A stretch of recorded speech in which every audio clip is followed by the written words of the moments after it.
Hello students, in our previous video we have seen what is the grouped frequency distribution and an ungrouped frequency distribution, right? In grouped frequency distribution we have already discussed about discrete series and continuous series. Okay, the discrete series, the class intervals whose upper limit and lower limit are not same, whereas in continuous series the upper limit and lower limit of two different class intervals are same. So let us go in detail. Now let us see an example. How do we convert a discrete series into continuous series? Let us now consider the following frequency distribution table, which gives the weights of 38 students of a class. So here 38 students class weights. Here the weights of 38 students in a class are given, that is 31 to 35. The students whose weight 31 to 35 are 9 members. 36 to 40 are 5 members. 41 to 45 are 14 members. 46 to 50 are 3 members. 51 to 55 are 1, and 56 to 60 are 2, 61 to 65 are 2, and 66 to 70 are 1, and 71 to 75 are 1. Here if you see 31 to 35, 31 is the lower limit and 35 is the upper limit, and the total one is called as what? Class. In this class, lower limit is 31, upper limit is 35. Now let us see its succeeding class, that is 36 to 40. This is also a class. Here the lower limit is 36, upper limit is 40. From this what do you observe? So we can easily observe here upper limit of 31 to 35 is 35, and the lower limit of 36 to 40 is 36. Both the numbers are different, 35 after 36. So this kind of data is called as discrete series. That means there is no continuity in the upper limit and lower limit. Okay, now let us see.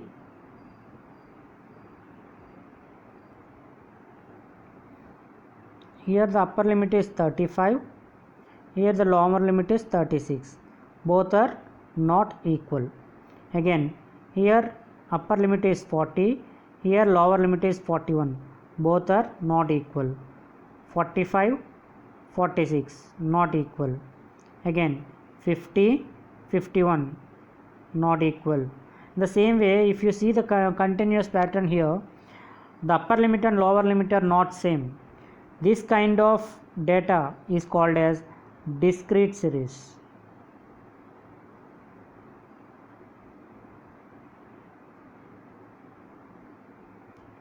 Now according to the question, we have given discrete series.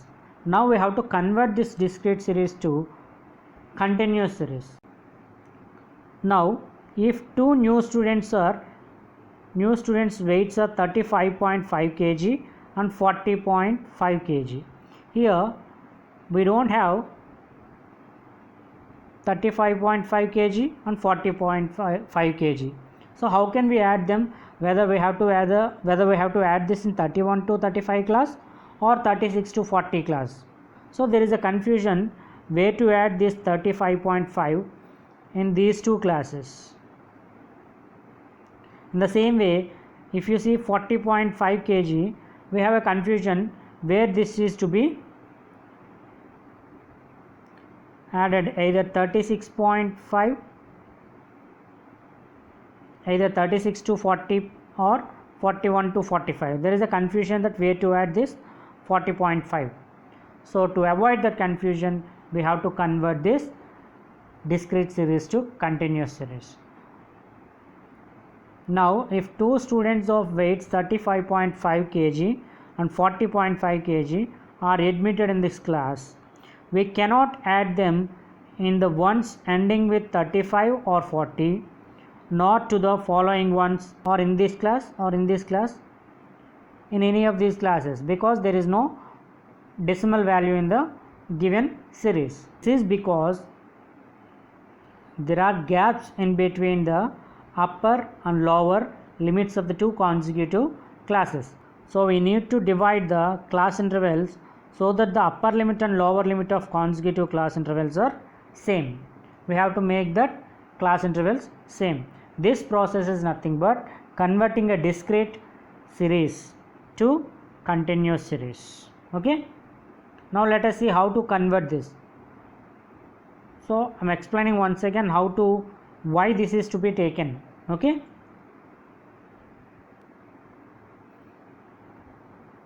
In the given series, we can see 31 to 35, 36 to 40, 41 to 45. Here the upper limit is 35, here the lower limit is 36. Both are not equal. In the same way, here the upper limit is 40, here the lower limit is 41. Both are not same. Again 45 here, 46 here. Both are not same. So this kind of data is called as discrete series.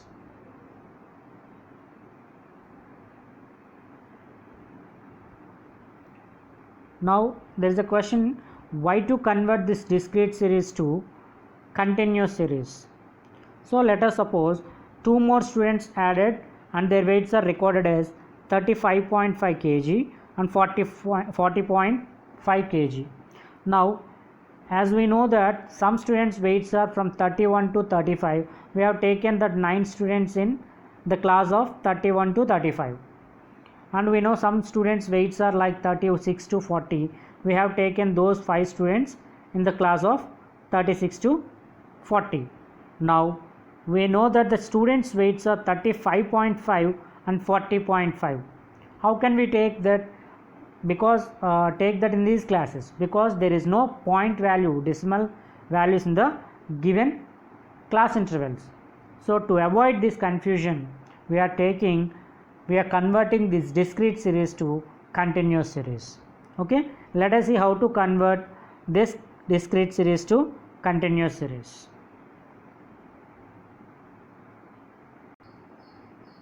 Consider the class 31 to 35 and 36 to 40.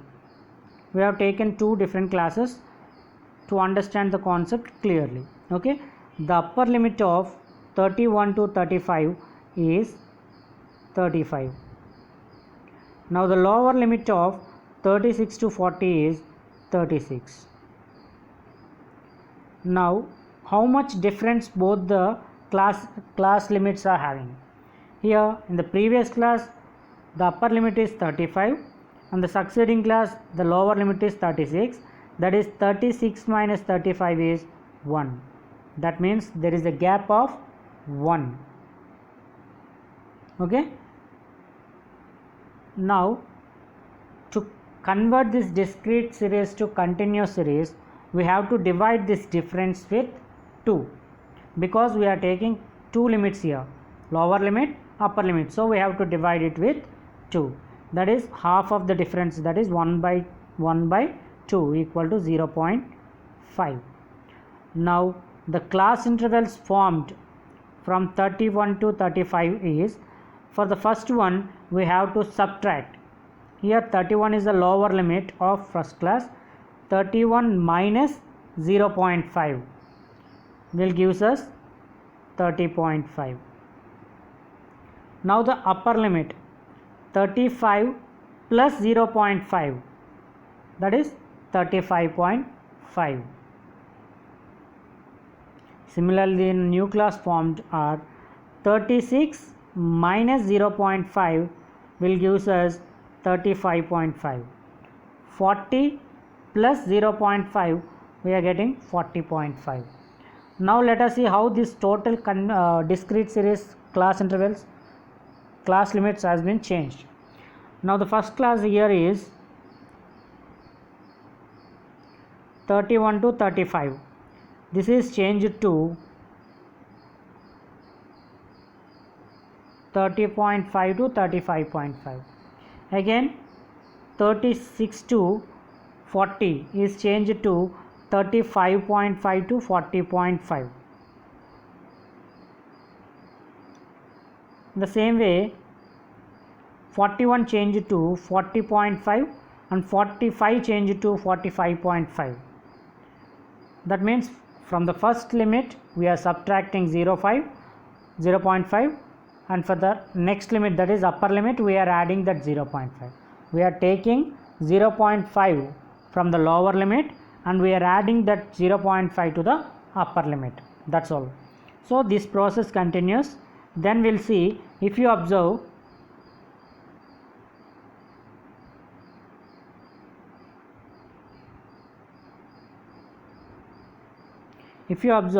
now upper limit of the first class is 35.5. Now lower limit of its succeeding class is 35.5. Are these two same? Yes, they are continuous. Again here 40.5, 40.5, same. Again 45.5, 45.5, same. 50.5 and 50.5, same. That means upper limit of the previous class is equal to lower limit of its succeeding class. That's why it is called as a continuous series. So simply we can say, when you find a discrete series to continuous series, just what we have to do is lower limit minus 0.5, upper limit plus 0.5, then 30.5 to 35.5. So this is how we convert a discrete series to continuous series.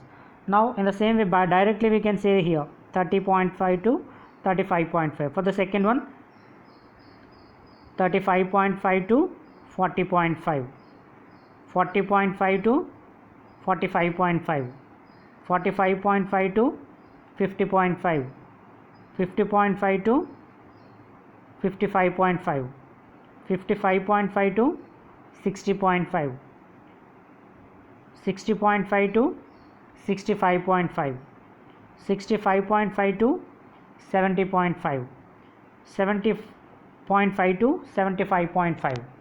Now if you see the final table after adding the two students' weights,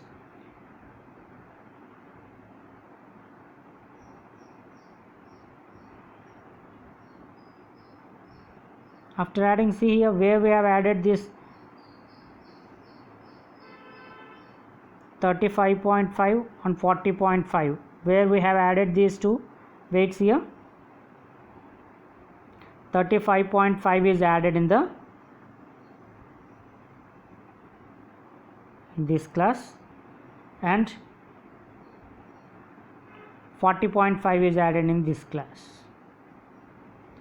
Now you can see the change here in the frequency, that is number of students.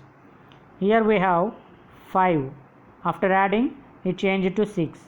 Here we have 14, after adding it changes to 15. So how do we know why can't we add 35.5 in this class? Because always we have to remember that in continuous class upper limit is not to be considered in the same class, that is to be considered in the next class, that is 35.5 to 35.5.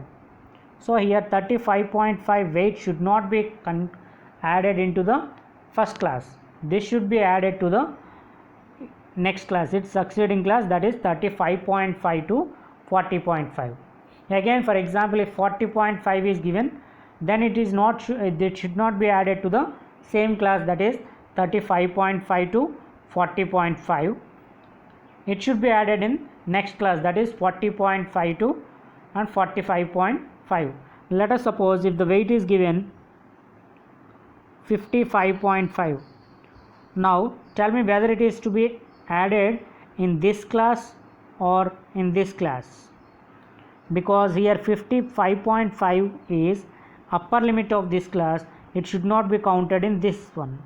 Okay, so we have to count that weight in the next class, that is 55.5 in 55.5 to 60.5. This is how we have to check for the continuous series. That's all for today's class. We'll see more in the coming classes. Okay, now you try to convert this discrete series problems to continuous series. You can see so many problems of discrete series from R.D. Sharma and also from NCERT. Try to convert just table, discrete series table to continuous series table. Okay, we'll continue in the next class. Thank you.